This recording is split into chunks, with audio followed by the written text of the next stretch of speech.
O governo tenta dar início hoje à votação em segundo turno da reforma da Previdência na Câmara. Direto para Brasília, repórter Levi Guimarães. A Câmara começa hoje a votação da reforma da Previdência em segundo turno. Nessa fase, a PEC passa por uma nova votação do texto base, na qual são necessários pelo menos 308 votos para aprovação.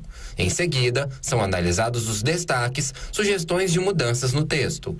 O governo vem monitorando votos para repetir o resultado do primeiro turno, quando venceu por 379 a 131. O ministro-chefe da Casa Civil, Onyx Lorenzoni, acredita que as 3 semanas de intervalo entre os turnos não vão mudar a posição dos parlamentares. Mas nos nossos cálculos, nas nossas projeções, a gente deve, a princípio, manter o placar, né? Se tiver alguma perda, pode ser por 1 ou 2 votos, não mais do que isso, não. O alvo de maior atenção é a votação dos destaques. No primeiro turno, governo e base aliada recuaram em alguns pontos, como nas regras para professores e policiais civis, além do tempo mínimo de contribuição. Mas dessa vez, o esforço da maioria dos partidos é para não ceder, como indica o líder do Partido Novo, deputado Marcel Van Hatten. Destaques são direitos dos parlamentares, né? O próprio Novo pode avaliar, apresentar algum destaque, mas no momento que é o maior interesse de todos é que seja aprovado da forma como foi aprovado no primeiro turno. O governo já vislumbra a tramitação da reforma no Senado.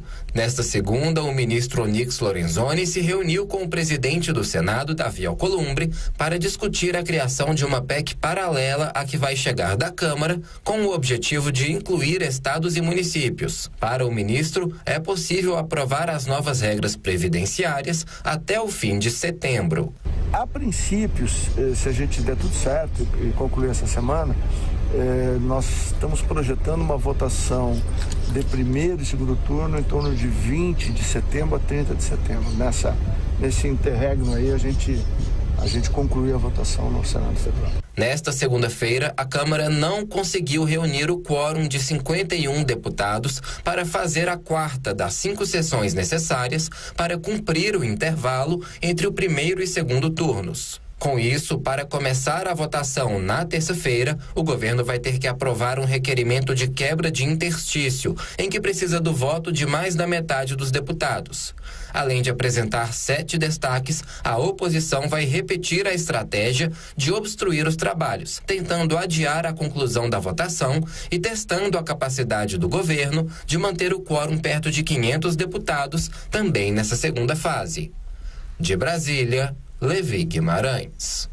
Você veja aí, você que nos ouve e nos vê, qual vai ser a postura da esquerda dentro do parlamento, postura essa que já se revelou infrutífera na votação do primeiro turno. Então, o que eles vão fazer é atrapalhar essa reforma fundamental para o país, em vez de propor alguma outra. De qualquer maneira, tudo isso que vem acontecendo desde o início, tanto a articulação, a pouca articulação do governo e também o movimento dentro do Congresso, vai no sentido de mostrar para a sociedade que cada poder tem que cumprir a sua função, tem que cumprir a sua responsabilidade, e o protagonismo, quando existe votação desse tipo, reforma da Previdência, reforma tributária, em que é necessário a atuação do Parlamento e do Poder Executivo Federal, esse protagonismo tem que ser e deve ser compartilhado. Então, todas essas discussões que a gente vê por aí, que o Congresso assumiu o protagonismo, o governo federal tem feito alguma coisa para assumir o protagonismo, o mais importante para a sociedade é que cada poder cumpra as suas funções e que esse protagonismo seja de fato compartilhado. Olha, o que mais surpreendeu nesse recesso parlamentar, que aliás é um recesso ilegal, que o Congresso não poderia ter entrado de férias sem votar a lei de diretrizes orçamentárias, assim determina a Constituição, mas ele sai em recesso branco e como se nada tivesse acontecido. Não diz respeito aos trabalhadores brasileiros que têm que suar a camisa todos os dias e não tem recesso.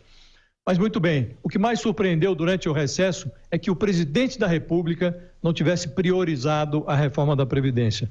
O Bolsonaro faz declarações uma atrás da outra, cria crises do nada, levanta polêmicas que não deveria levantar e não trata do essencial, que é a reforma da Previdência. O governo não colocar um quórum de 51 parlamentares no primeiro dia, depois do recesso, isso é um escárnio, isso é um desrespeito.